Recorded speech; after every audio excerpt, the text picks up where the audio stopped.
Hello everyone, welcome to my channel teacher connection. So आज की class में हम बात करेंगे सीटेट पेपर 2 साइंस के बारे में। क्लास 8 एनसीईआरटी चैप्टर 5 पौधे एवं जंतुओं का संरक्षण। तो जैसे कि पौधे एवं जंतुओं का संरक्षण करना है, इस चैप्टर में हमको यही पढ़ना है कि पौधे एवं जंतुओं का संरक्षण किस प्रकार से करना है। तो हमने इस चैप्टर के बहुत से टॉपिक डिस्कस कर लिए हैं, जिसमें हमने देखा है कि वनोन्मूलन एवं इसके क्या कारण होते हैं, मतलब वनों की कटाई के क्या कारण है, जो वनों को काटते हैं उसके बाद जो उसका परिणाम होते हैं उनसे क्या हमारे पर्यावरण पर प्रभाव पड़ता है, हमारे वायुमंडल पर क्या प्रभाव पड़ता है। इन सब चीज़ों के बारे में हमने विस्तार से जाना है। तो अगर आपने वो सारी वीडियोस नहीं देखी हैं तो आपको प्लेलिस्ट की लिंक डिस्क्रिप्शन बॉक्स में मिल जाएगी। तो हमने जाना वनोन्मूलन के परिणाम क्या होते हैं, वनोन्मूलन के कारण हमारे वायुमंडल पर क्या प्रभाव पड़ते हैं, हमारी पूरी पृथ्वी पर क्या प्रभाव पड़ते हैं। इन सब चीज़ों के बारे में हमने जाना। मरुस्थलीकरण किस प्रकार से हो जाता है वनोन्मूलन के कारण, ये भी हमने अच्छे से समझा है और पढ़ा है। तो आज का जो हमारा टॉपिक है वो है वन एवं वन्य प्राणियों का संरक्षण। तो अब हम बात करेंगे वनोन्मूलन के बाद कि वन एवं वन्य प्राणियों का जो संरक्षण है वो हम किस प्रकार से करेंगे। तो चलिए जानते हैं। प्रोफेसर अहमद ने पहेली एवं बूझो और उनके सहपाठियों के लिए जैव मंडल संरक्षित क्षेत्र के भ्रमण का आयोजन किया। इसके लिए उन्होंने पंचमढ़ी जैव मंडलीय संरक्षित क्षेत्र को चुना। तो पंचमढ़ी मध्य प्रदेश में है, तो पंचमढ़ी जैव मंडल जो क्षेत्र था उसको चुना। जो आप सभी जानते होंगे कि इस क्षेत्र के पौधे एवं जंतु ऊपरी हिमालय के श्रृंखलाओं एवं निचले पश्चिमी घाट के समान है। प्रोफेसर अहमद का ऐसा मानना है कि इस क्षेत्र की जैव विविधता बिल्कुल अनूठी है। उन्होंने वन कर्मचारी श्री माधव जी से जैव मंडलीय संरक्षित क्षेत्र में बच्चों का मार्गदर्शन करने का अनुरोध किया। उन्होंने बताया कि जैविक महत्व के क्षेत्रों का संरक्षण हमारी राष्ट्रीय परंपरा का एक भाग है। तो ये जो वन है और जो वनों में रहने वाले जीव जंतु हैं, इनका संरक्षण करना हमारी राष्ट्रीय परंपरा का एक भाग है। मतलब इन सब का संरक्षण करना अनिवार्य है, हम सबको मिलकर इनका संरक्षण करना चाहिए। तो जैव विविधता पंचमढ़ी में बहुत ज़्यादा पाई जाती है। बहुत विभिन्न प्रकार के जीव हैं और विभिन्न प्रकार की वनस्पतियां हैं जो कि पंचमढ़ी में पाई जाती हैं। तो वहाँ पर सारे बच्चे जो हैं जाते हैं। अब हम जैव मंडल के बारे में जानते हैं कि हम जैव मंडल की बार बार बात कर रहे हैं, इसका क्या मतलब है। जैव मंडल पृथ्वी का वह भाग है जिसमें सजीव पाए जाते हैं अथवा जो जीवन यापन के योग्य हैं। जैव विविधता का अर्थ है पृथ्वी पर पाए जाने वाले विभिन्न जीवों की प्रजातियां, उनके पारस्परिक संबंध और पर्यावरण से उनका संबंध। तो जैव मंडल पृथ्वी का वह भाग है जिसमें सजीव पाए जाते हैं या वह ऐसा क्षेत्र जो जीवन यापन के योग्य होता है, जहाँ पर जो जंतु हैं, पौधे हैं, मनुष्य हैं जो सांस ले सकते हैं और अपनी जो विभिन्न क्रियाकलाप हैं उनको कर सकते हैं, वो होता है जैव मंडल। ठीक है। जैव मंडल का सीधा मतलब है जहाँ जीवन पाए जाए, जहाँ सजीव रह पाए, वो वाला जो क्षेत्र होता है उसको जैव मंडल बोलते हैं। तो जैव विविधता का क्या मतलब होता है, ये दोनों ही वर्ड अलग अलग हैं। तो जहाँ पर जैव मंडल होगा वहाँ कुछ हिस्सों में जैव विविधता भी पाई जाती है। इसका ये अर्थ होता है कि जो विभिन्न प्रकार के जीव हैं वो एक ही जगह पाए जाएँ, अलग अलग प्रजातियों के जो जीव है वो एक ही जगह पाए जाए और उन सब में पारस्परिक संबंध भी स्थापित होता है और उन सब का संबंध पर्यावरण से भी होता है। तो इसको बोलते हैं जैव विविधता। आगे देखते हैं। माधव जी ने बच्चों को समझाया कि हमारे व्यक्तिगत प्रयासों एवं समाज के प्रयासों के अतिरिक्त सरकारी एजेंसियां भी वनों एवं वन्य जंतुओं की सुरक्षा हेतु कार्यरत हैं। तो सरकार और सरकारी एजेंसियां क्या करती हैं, वनों और वन्य जंतुओं की सुरक्षा करती हैं। उनके लिए क्या बनाती हैं, सरकार उनकी सुरक्षा और संरक्षण हेतु नियम बनाते हैं, विधियाँ और नीतियाँ बनाते हैं। इसके साथ ही वन्य जंतु अभयारण्य का निर्माण करते हैं, राष्ट्रीय उद्यान, जैव मंडल संरक्षित क्षेत्र इत्यादि पौधों और जंतुओं के लिए संरक्षित एवं सुरक्षित क्षेत्र हैं। तो इसी के अंतर्गत आते हैं वन्य जंतु अभयारण्य, राष्ट्रीय उद्यान और जैवमंडल संरक्षित क्षेत्र हैं, जो कि वनों की, वन्य जीवों की और पौधों की, जंतुओं की सुरक्षा करते हैं और उनको संरक्षण देते हैं, जो वन्य जंतु अभयारण्य है, राष्ट्रीय उद्यान है और जैवमंडल संरक्षित क्षेत्र होते हैं। तो चलिए इसके बारे में जानते हैं, वनस्पति जात और प्राणी जात क्या होता है। तो वनस्पति जात क्या का मतलब है जहाँ विभिन्न प्रकार की वनस्पतियों से, और प्राणी जात का मतलब है विभिन्न प्रकार के जीव जंतुओं से। तो वनस्पति जात को हम बोलते हैं फ्लोरा। क्या बोलते हैं? वनस्पति जात को हम बोलते हैं फ्लोरा, और जो प्राणी जात होता है उसको हम बोलते हैं फौना। क्या बोलते हैं? फौना। इसके बारे में आपने सीटेट में कहीं ना कहीं क्वेश्चन सीटेट और यूपी टेट में ज़रूर पढ़े होंगे। प्रीवियस ईयर अगर आप देखेंगे तो उसमें यूपी टेट और सीटेट दोनों में ही क्वेश्चन पूछे गए यहाँ से। वनस्पति जात और प्राणी जात, वनस्पति जात का मतलब है फ्लोरा से और प्राणी जात का मतलब है फौना से, और उनके आवासों के संरक्षण हेतु संरक्षित क्षेत्र चिन्हित किए गए हैं, जिन्हें वन्यजीव अभयारण्य, राष्ट्रीय उद्यान और जैवमंडल आरक्षित क्षेत्र कहते हैं। तो इन्हीं के अंतर्गत क्या किया गया है, कुछ क्षेत्रों को चिन्हित किया गया है जो प्राकृतिक थे, लेकिन उनको सरकार ने चिन्हित किया है, उनके लिए कुछ नियम बनाए हैं, कुछ कानून बनाए हैं, ताकि हमारे पेड़ पौधे और जीव जंतुओं और वनस्पतियों को संरक्षित किया जा सके, सुरक्षित किया जा सके। उन पर किसी भी प्रकार की ऐसे मनुष्य के जो या फिर किसी और की इस प्रकार की कोई भी काम ना हो, जैसे कि वृक्षों की कटाई है या उनको हानि पहुँचे, जीव जंतुओं को हानि पहुँचे, उनका शिकार हो, तो इस तरीके का कोई कार्य ना हो। तो ऐसे क्षेत्रों के लिए कुछ रूल्स भी बनाती है गवर्नमेंट। तो यहाँ पर हम देखते हैं राष्ट्रीय उद्यान और जैवमंडल आरक्षित क्षेत्र जो हैं, इनमें वृक्षारोपण, कृषि, चारागाह, वृक्षों की कटाई, शिकार, खाल प्राप्त करने हेतु शिकार, जिसको हम पोचिंग बोलते हैं, इन क्षेत्रों में बिल्कुल निषिद्ध है। तो इसीलिए सरकार इन सब क्षेत्रों के लिए रूल बनाती है कि जो वृक्षारोपण, यहाँ पर हम अपनी तरफ से वृक्षारोपण भी नहीं कर सकते, मतलब यहाँ बिल्कुल मानवीय गतिविधियाँ बिल्कुल निषिद्ध हैं, कोई भी गतिविधि नहीं कर सकते हैं, ना ही हम वृक्षारोपण कर सकते हैं, ना ही हम कृषि कर सकते हैं, ना ही चारागाह के लिए हम इन्हें उपयोग कर सकते हैं, ना ही वृक्षों की कटाई कर सकते हैं, ना शिकार कर सकते हैं, या जो खाल प्राप्त करने के लिए करते हैं वो भी नहीं कर सकते हैं। इन क्षेत्रों में एक पत्ता भी उठाना निषिद्ध है। तो ये हैं वन्यजीव अभयारण्य, राष्ट्रीय उद्यान और जैवमंडल आरक्षित क्षेत्र, जहाँ जीवों वनस्पतियों की सुरक्षा होती है। तो चलिए जानते हैं कि वन्यजीव अभयारण्य होता क्या है। तो वन्यजीव अभयारण्य एक ऐसा क्षेत्र होता है जहां जंतु एवं उनके आवास किसी भी प्रकार के विक्षोभ से सुरक्षित रहते हैं। ऐसे क्षेत्र जहां जंतु और उनके जो आवास हैं, जिसमें वो रहते हैं, जो जंतु हैं सबके विभिन्न प्रकार के आवास होते हैं। चिड़ियों का घोंसला होता है, शेरों की गुफाएं होती हैं, इस तरीके से चूहों का बिल होता है, सांप के बिल होते हैं, तो सबका अलग अलग आवास होता है। तो वो सारी चीज़ किसी भी प्रकार की बिना हानि पहुँचे सुरक्षित रहे, इसके लिए वन्यजीव अभयारण्य होते हैं। राष्ट्रीय उद्यान की बात करें तो वन्य जंतुओं के लिए आरक्षित क्षेत्र होता है, जहां वह स्वतंत्र रूप से, निर्बाध रूप से आवास एवं प्राकृतिक संसाधनों का उपयोग कर सकते हैं। तो राष्ट्रीय उद्यान एक ऐसी जगह होती है जहां पर जो जंतु हैं वो अब बिना किसी पाबंदी के स्वतंत्रता पूर्वक अपने आवास को और उस उद्यान में मौजूद जितने भी प्राकृतिक संसाधन हैं उनका उपयोग कर सकते हैं। तो ऐसी जगह को क्या कहते हैं, ऐसे क्षेत्र को राष्ट्रीय उद्यान कहते हैं। अब बात करते हैं जैवमंडल आरक्षित क्षेत्र क्या होते हैं।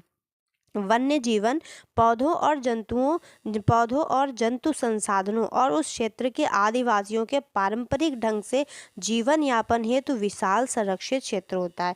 तो जैव मंडल सबसे ज़्यादा विशाल संरक्षित क्षेत्र होता है, क्योंकि यहाँ पर अभी तक आपने पौधों, जंतुओं के बारे में जाना कि राष्ट्रीय उद्यान और अभयारण्य में रहते हैं, लेकिन यहाँ पर आप एक चीज़ और जानेंगे, यहाँ पर जो आदिवासी हैं वो भी शामिल होते हैं इस क्षेत्र में, जैव मंडल आरक्षित आरक्षित क्षेत्र में यह एक विशाल क्षेत्र होता है और इसमें जो जीवन यापन करने वाले पौधे और जंतुओं के साथ साथ जो उस क्षेत्र के आदिवासी होते हैं ये पारंपरिक ढंग से जीवन यापन करते हैं। ये इनको इसलिए यहाँ पर संरक्षण दिया जाता है क्योंकि ये जो आदिवासी लोग होते हैं, ये जो जातियाँ या जनजातियाँ होती हैं, ये क्या करती हैं, इनका प्रकृति से बहुत प्रेम होता है। ना ही ये जीवों को ज़्यादा हानि पहुँचाते हैं और ना ही ये पौधों को ज़्यादा हानि पहुँचाते हैं, मतलब ये जंगलों को ज़्यादा हानि नहीं पहुँचाते हैं और प्राकृतिक तरीके से पारंपरिक ढंग से अपना जीवन यापन करते हैं। तो इनको भी वहाँ रहने का जो आदेश होता है, वहाँ रहते हैं ये, और ये हर चीज़ का उपयोग भी करते हैं क्योंकि ये उस जंगल को, उस क्षेत्र को संरक्षित करते हैं। अब हम बात करेंगे किस टॉपिक की, जैव मंडल आरक्षण की। तो प्रोफेसर अहमद और माधव जी के साथ बच्चों ने जैव मंडल आरक्षित क्षेत्र में प्रवेश किया। माधव जी ने क्या समझाया कि जैव विविधता के संरक्षण के उद्देश्य से जैव मंडल आरक्षित क्षेत्र बनाए गए। तो जैव विविधता के बारे में हमने अभी बात की। तो जैव विविधता का जो संरक्षण है उसको संरक्षित करने के उद्देश्य से क्या बनाए गए, जैव मंडल आरक्षित क्षेत्र बनाए गए। जैसे कि आप सब जानते हैं जैव विविधता का क्या अर्थ है, किसी क्षेत्र विशेष में पाए जाने वाले सभी पौधों, जंतुओं और सूक्ष्म जीवों की विभिन्न प्रजातियां जहां एक साथ निवास करती हैं उसको हम जैव विविधता वाला क्षेत्र बोलते हैं। किसी क्षेत्र का जैव मंडल आरक्षित क्षेत्र उस क्षेत्र की जैव विविधता और वहाँ की जो संस्कृति है उसको बनाए रखने में सहायक होती है। किसी जैव मंडल आरक्षित क्षेत्र के अंतर्गत अन्य संरक्षित क्षेत्र भी हो सकते हैं। पंचमढ़ी जैव मंडल आरक्षित क्षेत्र में सतपुड़ा नामक एक राष्ट्रीय उद्यान भी है। तो पंचमढ़ी जो जैव मंडल आरक्षित क्षेत्र है उसमें क्या है, एक राष्ट्रीय उद्यान है। जैसे कि हमने पहले ही बताया जो जैव मंडल आरक्षित क्षेत्र होते हैं इनका जो एरिया होता है वो काफ़ी विशाल होता है। तो इसके अंतर्गत आता है राष्ट्रीय उद्यान तथा बोरी एवं पंचमढ़ी नामक दो वन्य जंतु अभयारण्य भी हैं। मतलब इस क्षेत्र के अंतर्गत एक राष्ट्रीय उद्यान और 2 वन्य जंतु अभयारण्य हैं। तो यहाँ पर आपको कमेंट बॉक्स में बताना है कि आप किस ज़िले से हैं और वहाँ का राष्ट्रीय उद्यान है, वन्यजीव अभयारण्य, जैव मंडल आरक्षित क्षेत्र अगर वहाँ पर कुछ भी है तो आप ज़रूर कमेंट करें। आपके प्रदेश में कौन सा है वो भी कमेंट करें। और अब बात करेंगे हम देश की। तो देश में सब आ जाते हैं। तो देश में आप कुछ भी लिख सकते हैं जो भी आपको याद हो। तो यहाँ पर देखिए, यहाँ पर सतपुड़ा राष्ट्रीय उद्यान है, यहाँ पर बोरी अभयारण्य है और ये है जैव मंडल आरक्षित क्षेत्र जो कि पंचमढ़ी वाला है। यहाँ पंचमढ़ी अभयारण्य है। तो बात करते हैं कि पंचमढ़ी जैव मंडल आरक्षित क्षेत्र, तो इसमें एक राष्ट्रीय उद्यान और 2 वन्यजीव अभयारण्य आते हैं। ठीक है, तो आई होप आपको यहाँ तक समझ में आ गया होगा। अब आगे चलते हैं। तो यहाँ पर हमारा जो नेक्स्ट टॉपिक है वो है पेड़ पौधे एवं जीव जंतु। अब हम जानेंगे पेड़ पौधे और जीव जंतुओं के बारे में जो इस जैव मंडल आरक्षित क्षेत्र में रहते हैं। किस तरह के ये जीव जंतु हैं जिनको हम संरक्षित करते हैं। तो बहुत प्रकार के होते हैं पर यहाँ पर हम कुछ जीवों की बात करेंगे। तो बच्चों ने भ्रमण करते समय जैव मंडल आरक्षित क्षेत्र की हरियाली संपदा, जो हरियाली थी उसकी प्रशंसा की। वे लंबे लंबे सागौन के वृक्षों एवं वन्य प्राणियों को देखकर बहुत खुश थे। आगे देखते हैं। पहेली ने अचानक एक खरगोश को देखा और उसे पकड़ने का प्रयास किया। वह उसके पीछे दौड़ने लगी। प्रोफेसर अहमद ने उसे रोका और उसे समझाया कि जंतु अपने आवास में ही प्रसन्न रहते हैं। मतलब यहाँ पर एक बात जो है सबको बताई गई है कि हमें जीव जंतुओं के साथ जोर ज़बरदस्ती करके उन्हें नहीं पकड़ना चाहिए, अपने घरों में ऐसे नहीं बंद करना चाहिए, क्योंकि जो जीव जंतु हैं वो हमेशा अपने आवास में प्रसन्न रहते हैं। इसीलिए सरकार ने इतने बड़े बड़े राष्ट्रीय उद्यान, जैव मंडल आरक्षित क्षेत्र बनाए ताकि जो जीव जंतु हैं वो अपनी तरह से जीवन यापन कर सके जैसे उनको अच्छा लगता है। हमें उनको परेशान नहीं करना चाहिए। माधव जी ने समझाया कि कुछ जंतु एवं पौधे एक क्षेत्र विशेष में पाए जाते हैं जिन्हें हम क्या कहते हैं, किसी विशेष क्षेत्र में पाए जाने वाले पेड़ पौधे उस क्षेत्र के वनस्पति जात फ्लोरा एवं जीव जंतु प्राणी जात जिन्हें हम फौना कहते हैं। तो यही बात मैंने आपको थोड़ी देर पहले भी बताई, फिर से वही बात चैप्टर में समझाई गई है कि जो जीव जंतु हैं जो किसी विशेष क्षेत्र में पाए जाते हैं, वहाँ पर पाए जाने वाले जितने भी पेड़ पौधे हैं उन पेड़ पौधों को बोलेंगे वनस्पति जात और जो जीव जंतु हैं उन्हें बोलेंगे प्राणी जात।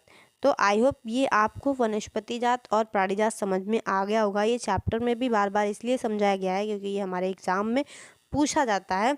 तो वहाँ पर जो कौन कौन से क्षेत्र में जो क्षेत्र विशेष के जो पेड़ पौधे हैं उनको देखते हैं। साल, सागौन, आम, जामुन, ये नॉर्मल वाला आम नहीं है, ये उस तरह का विशेष प्रकार का आम है। जामुन है, सिल्वर फर्न है, अर्जुन है, अर्जुन इत्यादि वनस्पति जात हैं। इनको क्या हम बोलेंगे? वनस्पति जात।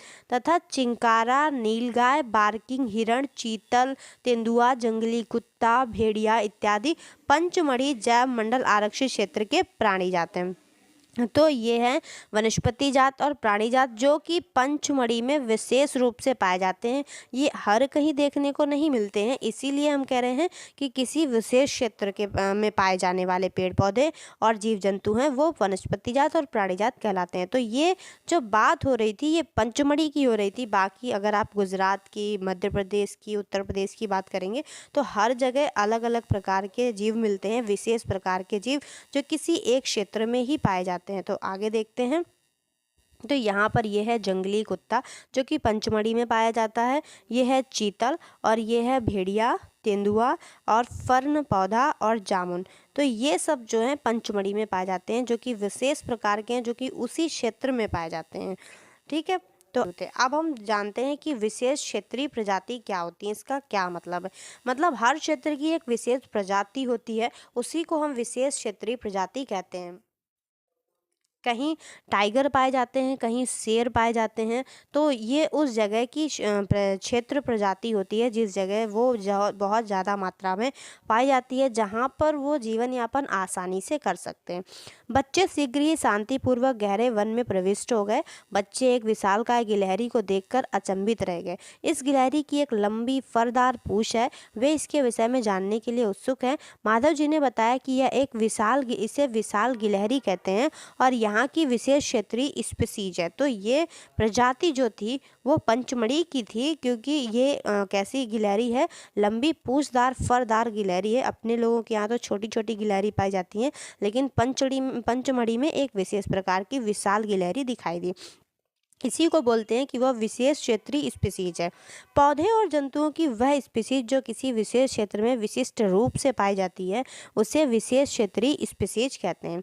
तो इसकी क्या डेफिनेशन है? पौधे एवं जंतुओं की वह स्पीसीज जो किसी विशेष क्षेत्र में विशिष्ट रूप से पाई जाती है उसे हम विशेष क्षेत्रीय स्पीसीज कहते हैं। ये किसी अन्य क्षेत्र में प्राकृतिक रूप से नहीं पाई जाती है। किसी विशेष प्रकार का पौधा या जंतु किसी विशेष क्षेत्र या राज्य या देश में अगर पाया जाता है तो हम उसे विशेष क्षेत्रीय बोलते हैं। माधव जी ने पंचमढ़ी जैव मंडल आरक्षित क्षेत्र में स्थित साल और जंगली आम के पेड़ों को दिखाकर विशेष क्षेत्रीय वनस्पति जगत का उदाहरण दिया।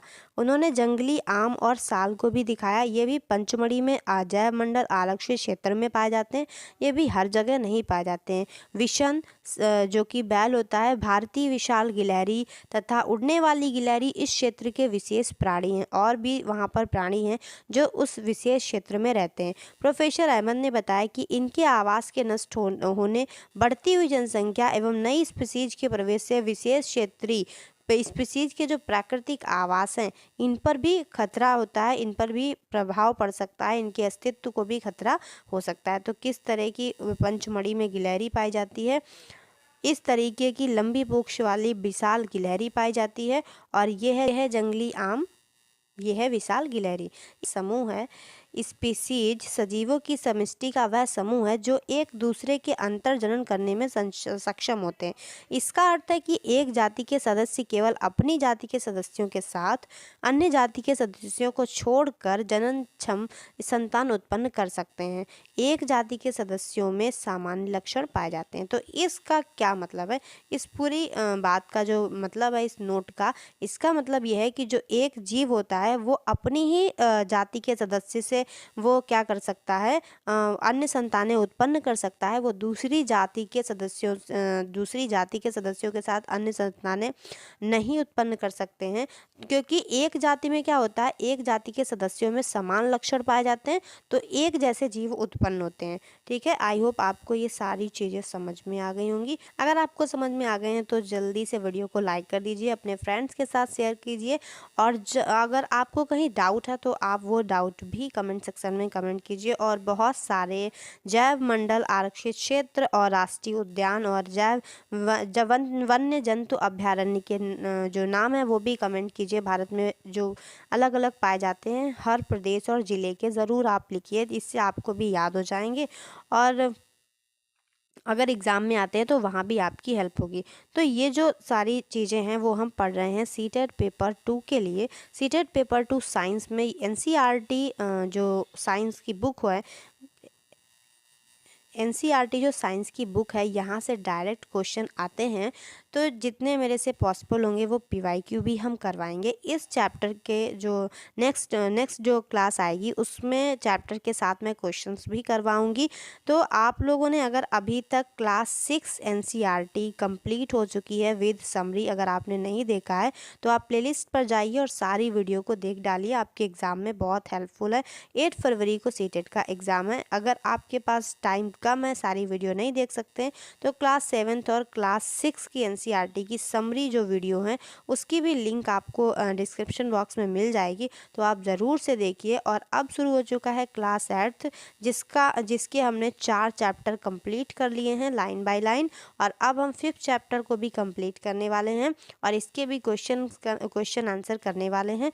तो आई होप आपको वीडियो अच्छी लग रही होगी, क्लासेस अच्छी लग रही होंगी, आपकी प्रिपरेशन बहुत अच्छी चल रही होगी। वीडियो को लाइक कर दीजिए। थैंक्स फॉर वॉचिंग, मिलते हैं नेक्स्ट वीडियो में।